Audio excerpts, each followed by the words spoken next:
Bismillahirrahmanirrahim. Assalamualaikum warahmatullahi wabarakatuh. Perkenalkan, nama saya Syafrul Muhammad Yasir Aufa dengan nomor NIM 1121025-1120. Saya dari kelas 4B jurusan Ilmu Perpustakaan, Fakultas Adab dan Humaniora, UIN Syarif Hidayatullah Jakarta. Pada video ini saya ingin memperkenalkan atau mereview daripada buku Filsafat Teknologi yang dikarang oleh Franz Lin dari filsafatnya atau tentang pemikirannya Don Idhi tentang dunia, manusia dan alat. Mungkin pada zaman sekarang ini teknologi makin berkembang dengan adanya handphone dan juga lain sebagainya. Mungkin tidak hanya teknologi daripada digital ataupun alat komunikasi seperti handphone dan laptop yang lainnya. Mungkin ada juga faktor yang menyebutkan teknologi adalah sesuatu yang diciptakan oleh manusia yang mungkin dahulu tidak ada sehingga sekarang ada dan digunakan untuk mempermudah manusia dalam melakukan pekerjaannya. Namun teknologi ini pun tidak semuanya mempermudah manusia. Ada kalanya juga teknologi malah akan mempersulit manusia menggunakannya. Jadi pada intinya yang saya ketahui pada teknologi kali ini yaitu kadang teknologi itu mempermudah dan juga ada sebagian yang mempersulit dalam kehidupan manusia. Saya akan mereview daripada bukunya Franz Lin, yaitu Filsafat Teknologi. Mungkin saya ingin menjelaskan atau mereview dari hanya bab pertama, yaitu tentang filsafat teknologi dan filsafat sains.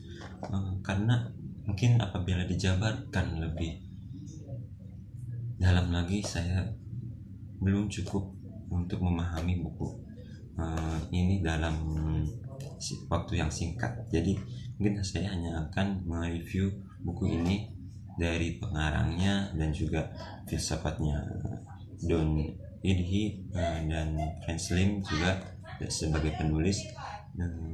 Jadi hanya mungkin sedikit saja yang akan saya review.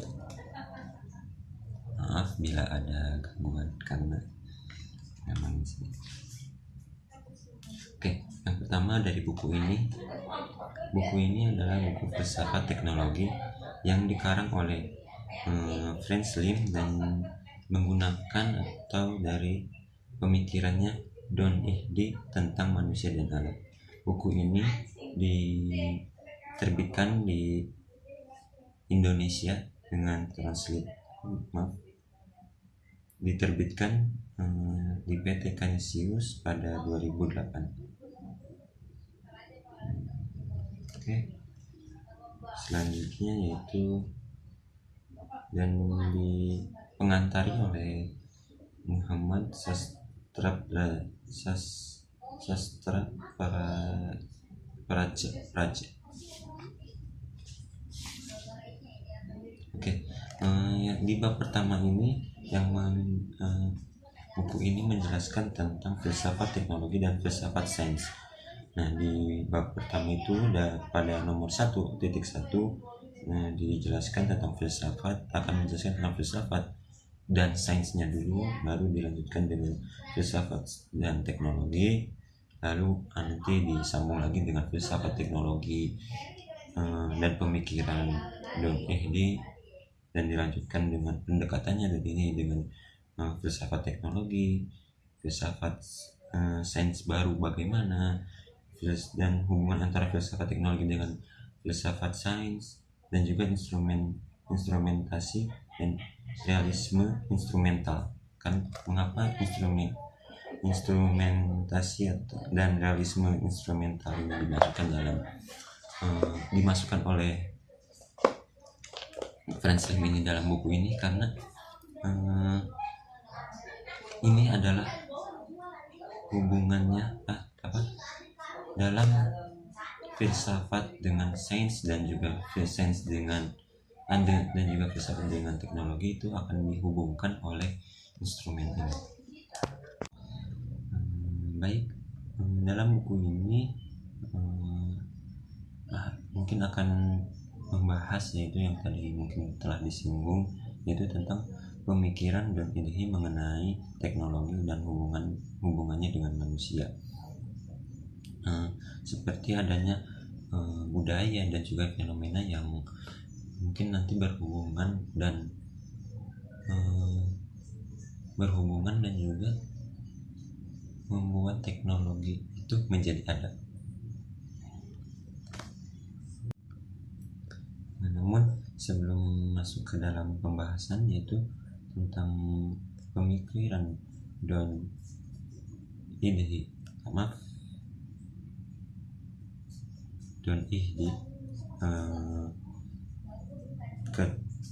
pemikiran dan ide terhadap filsafat teknologi, saya ingin memberitahukan dari buku ini tentang siapa sih itu Don Ihde. Nah, yang pertama, Don Ihde merupakan leading profesor di bidang filsafat dan beliau juga dia juga menjabat sebagai dekan humaniora dan seni di State University of New York di Stony Brook, Amerika Serikat. Dan juga beliau lahir di Hope, Kansas, Amerika Serikat pada 14 Januari 1934. Dan beliau juga berpendidikan tingginya diawali dari University of Kansas pada tahun 1956. Kemudian dilanjutkan ke Andover Newton Technological School pada tahun 1959. Dan gelar doktor diraihnya dari Boston University pada tahun 1964 dengan disertai mengenai Paul Richard mulai mengajar di Boston University. Nah, mungkin itu sedikit latar belakang daripada Don Ihde yang ditampilkan dalam buku ini atau diperkenalkan dalam buku ini. Nah, pada bab 1 filsafat teknologi dan filsafat sains, di sini ada perkataan atau sedikit pikiran dan atau bisa tulisan daripada Don Ihde yang ditulis dalam buku filsafat teknologi ini, yang mungkin bisa dijelaskan seperti filsafat teknologi merupakan cabang filsafat kontemporer yang memandang teknologi sebagai fenomena penting yang perlu direfleksikan secara mendalam pada tataran epistemologi filsafat. Pada tataran epistemologi, filsafat teknologi memunculkan persoalan tentang filsafat teknologi. Di wilayah metafisika, filsafat teknologi mempersoalkan apa yang real, apa yang alamiah, apa yang artifisial, apa yang manusiawi, dan apa yang tidak manusiawi. Sementara itu, dalam bidang etika pula, filsafat teknologi mempertanyakan perkara moral terkait dengan penggunaan teknologi sesuai dengan martabat manusia dan konsekuensi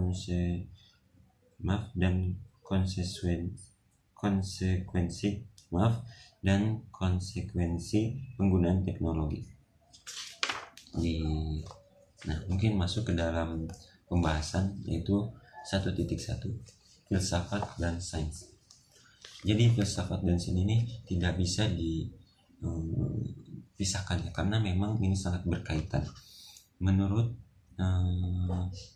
dalam buku ini dibahas yaitu pada dasarnya filsafat mempertanyakan persoalan yang terkait dengan alam dan hidup manusia. Filsafat prasokratik di Yunani kuno bergumul dengan spekulasi alam. Filsuf-filsuf seperti Thales, Parmenides, dan Heraclitus lebih mempertanyakan tentang sifat-sifat alam, apa yang mendasari alam. Pertanyaan ini kemudian berkembang menjadi pertanyaan metafisis dengan munculnya Aristoteles.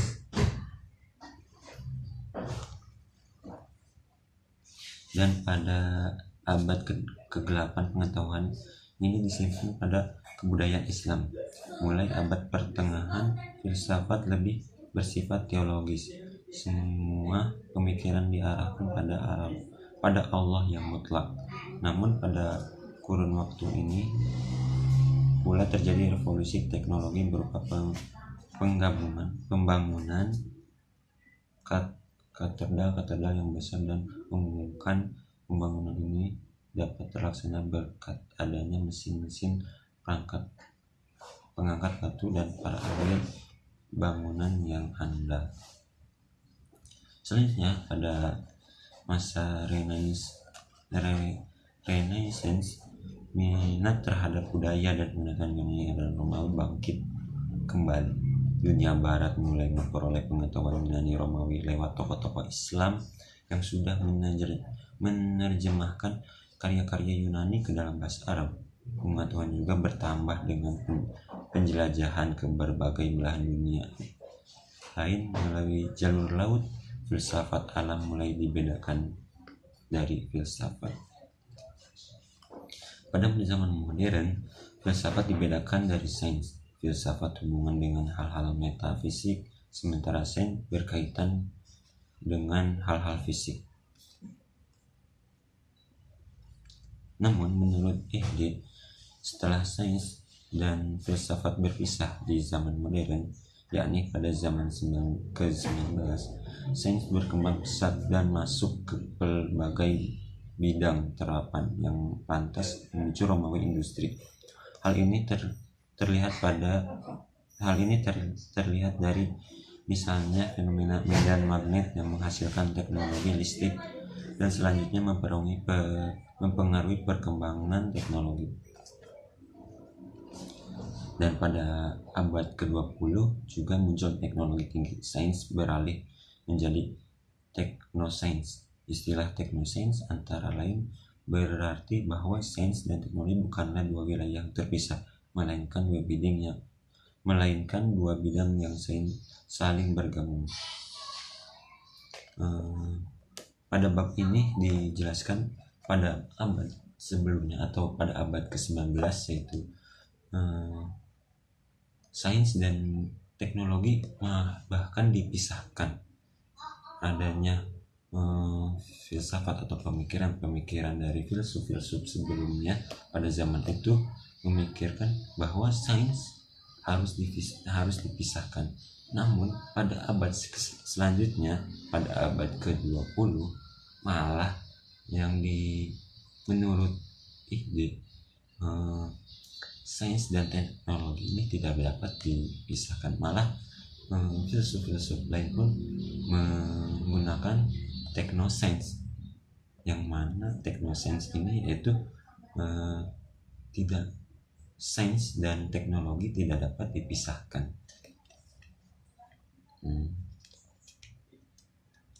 Nah, sejak tahun 1930-an, filsafat umum tidak lagi dikaitkan dengan sains umum akibat munculnya filsafat sains yang meneliti sains sebagai tema tersendiri. Aliran filsafat yang paling dominan dalam filsafat sains tersebut ialah filsafat sains tersebut ialah positivisme. Nah, teori positivisme ini kecenderungan ke arah teori yang menyebabkan filsafat teknologi terlambat masuk ke dalam dunia filsafat. Dan teori ini lebih unggul daripada hal-hal praktis.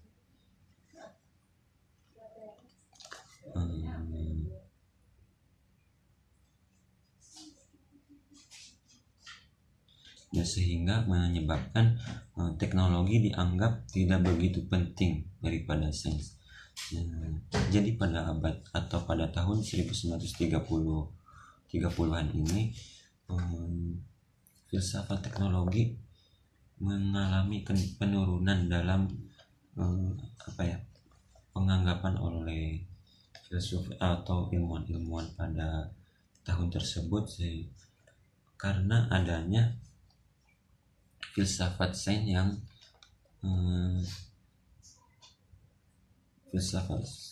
yang menerangkan tentang teori positivisme itu. Nah, selanjutnya kita masuk ke pembahasan kedua, yaitu titik 12 filsafat dan teknologi. Baik, selanjutnya yaitu 1.2 filsafat dan teknologi.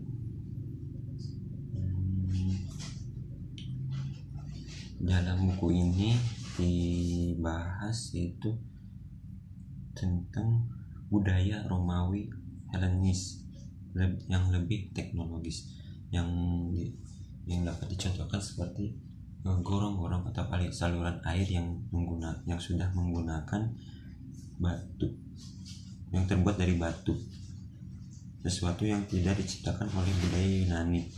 Teknologi berkembang dan budaya Romawi Helenis berkat sikap eklektik, yakni memilih apa yang baik dari budaya lain dan menerapkannya dalam budaya sendiri. Dan pada abad pertengahan filsafat sibuk dengan teologi dan tidak berkaitan langsung dengan teknologi. Teknologi pun cukup berkembang. Ini terbukti dengan adanya kincir angin, menara, dan gerbang gereja.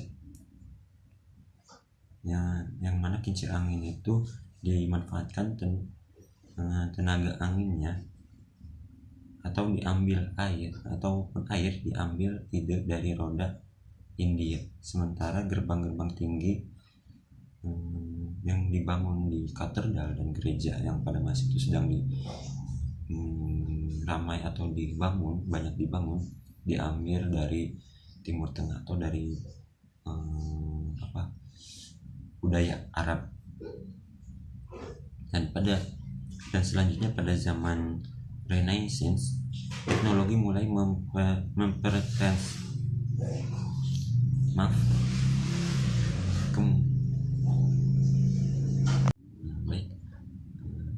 Kemudian pada zaman Renaissance, teknologi mulai mempenetrasi ke budaya di Eropa lebih dalam, seperti Leonardo dan Vinci banyak melukis desain-desain mesin seperti mesin terbang atau pesawat, dan mesin bawah laut seperti kapal, walaupun hampir semuanya belum berfungsi. Dan selanjutnya ada Galilei menciptakan teleskop berdasarkan pengetahuannya tentang kaca dan lensa. Galileo, sebagaimana diungkapkan ide, merupakan orang Eropa pertama yang membuat sains mewujudkan diri sebagai teknologis dengan penggunaan instrumen dan alat-alat eksperimen. Nah, dari Galileo ini ide menyimpulkan bahwa sains itu berhubungan dengan teknologi. Seperti sains kan adalah pengetahuan yang diketahui oleh Galileo ini digunakan sehingga terwujudnya teleskop tersebut. Karena kan Galileo memiliki pengetahuan tentang lensa dan kaca, dan digunakan olehnya menjadi atau sehingga menghasilkan menghasilkan teknologi yang namanya teleskop, dan digunakan untuk dan digunakan untuk manusia. Kalau di zaman sekarang mungkin teleskop lebih sering digunakan untuk melihat hilal, seperti yang mungkin sebentar lagi untuk melihat hilal di Lebaran nanti ya. Oke, baik. Mungkin dalam buku ini juga dibahas tentang penggunaan teknologi dalam perang dunia seperti bom atom dan radar deteksi musuh. menambah keprihatinan tentang pengaruh teknologi dalam kehidupan manusia. Oke, pada pembahasan ini mungkin saya setelah saya membaca sedikit atau saya pernah membaca dari bab keempat, yaitu tentang budaya juga. Jadi teknologi ini juga berkaitan atau tidak, mungkin untuk netral atau tidak netralnya saya belum paham. Tapi saya ingin mengangkat sedikit, yaitu tentang budaya, bahwa teknologi ini berhubungan dengan budaya dari suatu daerah ya, karena bila mesiu ini kan suatu bahan peledak yang digunakan oleh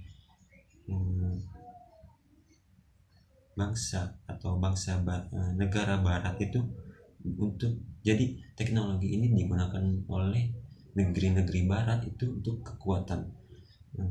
Sebagai contoh mana mesiu itu digunakan oleh negara-negara barat sebagai bahan peledak yang sangat dahsyat, seperti digunakan dalam tadi perang dunia itu digunakan jadi atom, dan juga untuk bahan peledak dan roket dan bom dan lagi sebagainya. Itu yang digunakan oleh negeri barat. Jadi teknologi ini digunakan oleh negeri barat sebagai pertahanan atau sebagai teknologi pertahanan, keamanan negara atau perlawanan, dan juga untuk melawan negara dan lain sebagainya. Namun mesiu bila digunakan di daerah Cina hanya digunakan untuk perayaannya saja. Kembang api yang notabene-nya diciptakan oleh orang Cina, itu kan petasan itu terbuat dari mesiu dan hanya digunakan untuk merayakan hari raya di Cina. Jadi tidak begitu beresiko pada seperti adanya ledakan atom yang begitu besar bisa menghancurkan Jepang kan. Berbeda dengan mesiu yang digunakan oleh Cina. Jadi teknologi itu mempengaruhi, atau teknologi ini juga sangat mempengaruhi budaya. Bila budayanya seperti barat yang ingin menguasai dunia, ya mungkin akan mempertahankan teknologi ini untuk pertahanan dan juga kekuatan. Namun bila Cina hanya untuk perkembangan dan juga kemajuan negara, di mesiu ini digunakan hanya untuk perayaan hari raya Cina. Jadi menurut saya teknologi itu berkaitan juga dengan budaya.